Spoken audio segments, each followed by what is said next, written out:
안녕하세요. 모든 설계사들이 고객과 함께 풍요로워지는 그날까지 풍요로운 보험 채널 운영하고 있는 훈훈한 보험입니다. 반갑습니다.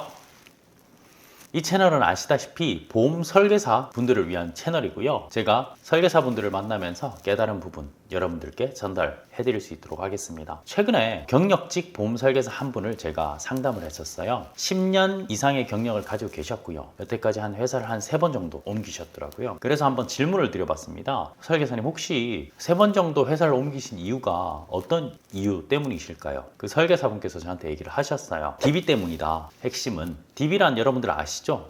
돈을 주고 가망 고객을 직접 사는 거죠. 또는 회사에서 제공을 하거나. 그런데 설계사분이 갔던 회사에서 본인이 생각했던 그 DB와 퀄리티가 달랐고 개수가 달랐고 그래서 회사를 옮기셨다라고 얘기를 하시더라고요. 그러면서 하시는 말씀이 이번에는 옮기게 되면 좀 꾸준히 일을 해보고 싶다라고 하셨어요. 그런데 그분이 또 이번에 하시려고 하시는 부분도 DB 영업이셨거든요. 그러면서 제일 그분께서 중요하게 생각하는 관점이 지속성이라고 하시더라고요. 설계사 일을 꾸준하게 지속적으로 한 곳에서 한우물 파면서 꾸준하게 하고 싶다고 하셨는데, 저는 그분 말씀에 본질이 있다고 생각합니다. 대부분의 설계사분들 간과하는 게 있는데요. 설계사들이 제일 중요한 게 뭡니까? 설계사들이 해야 할 가장 중요한 능력, 그것은 바로 가망 고객 발굴입니다. 만날 사람이 없는데, 보험에 대한 얘기를 할 사람이 없는데 보험 설계사 일을 영위할 수 있겠습니까? 불가능하실 거예요. 그렇다면 그 지속성이라는 것에도 해답이 있습니다. 꾸준히 하시려면 스스로 가망 고객을 발굴할 수 있는 능력이 있으셔야 되는 거예요. 그런데 그 경력자 설계사 분께서는 DB 영업을 하시니까 사실상 그 DB의 퀄리티나 질에 따라서 회사를 계속 옮길 수밖에 없죠. 왜냐하면 DB의 퀄리티는 한결같지가 않거든요. 그렇기 때문에 저는 그분께 말씀을 드렸습니다. 사실상 설계사로서 지속성을 가지시려면 가망 고객 발굴할 수 있는 능력을 스스로 키우셔야 한다. 스스로 키우기 위해서는 어떠한 방법이 있을까요? 첫 번째는 저처럼 온라인 유튜브를 통해서 스스로 가망 고객을 발굴하는,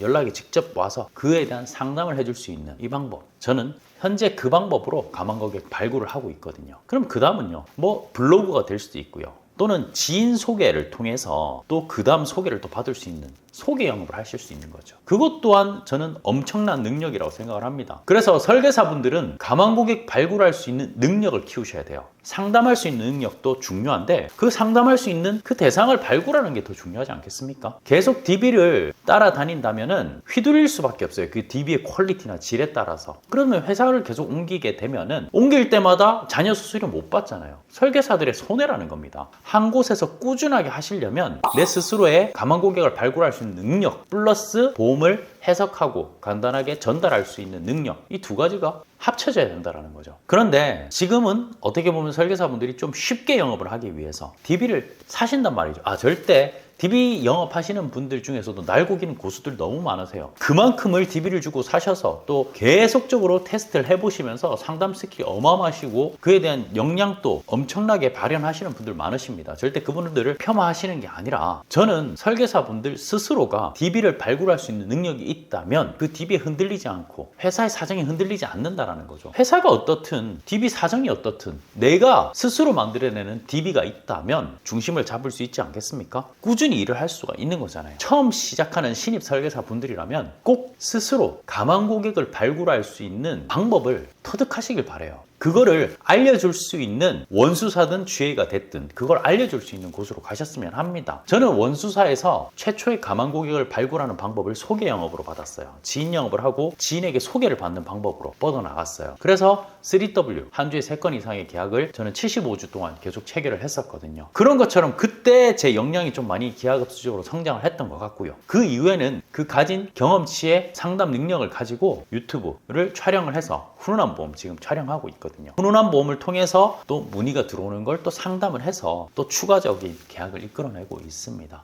그래서 제 영상 보시는 설계사분들, 분명히 신입 설계사분들도 있으시고 경력직 설계사분들 있으실 건데요. 신입 설계사분들은 필히 내가 스스로 가망 고객 발굴할 수 있는 방법을 찾아내시길, 아니면은 그걸 알려줄 수 있는 사람에게 컨설팅을 받아보시길 바라고요. 두 번째는 경력자 분들 같은 경우에는 사실상 내가 했던 방법을 변경하기가 쉽지는 않을 거예요. 그런데 제가 원수사 다니면서 지인 영업과 소개 영업을 하다가 지금은 현재 온라인 유튜버로서 가망 고객을 발굴하고 있잖아요. 경력자 분들도 분명히 하실 수가 있거든요. 근데 대면 영업을 하다가 유튜브 영업을 하는 데까지 이 변환하는 게 사실상 두렵잖아요. 그리고 내가 과연 잘할 수 있을까라는 생각도 드실 거고요. 두려움은 누구나 있습니다. 처음부터 잘할 수 있는 사람은 없어요. 그런데 어느 정도 앞에서 이끌어줄 수가 있는 사람이 있다면 충분히 해내시리라 믿어 의심치 않습니다. 오늘은 보험 설계사에서 핵심 요건, 지속성을 가지려면 어떠한 부분이 중요하냐라는 것을 한번 말씀을 드려봤습니다. 자, 제 유튜브 보시고 설계사분들 좀이나마 도움 얻으셨으면 좋겠습니다. 다음에 또 깨달은 바 있으면 여러분들과 내용 공유할 수 있도록 하겠습니다. 감사합니다.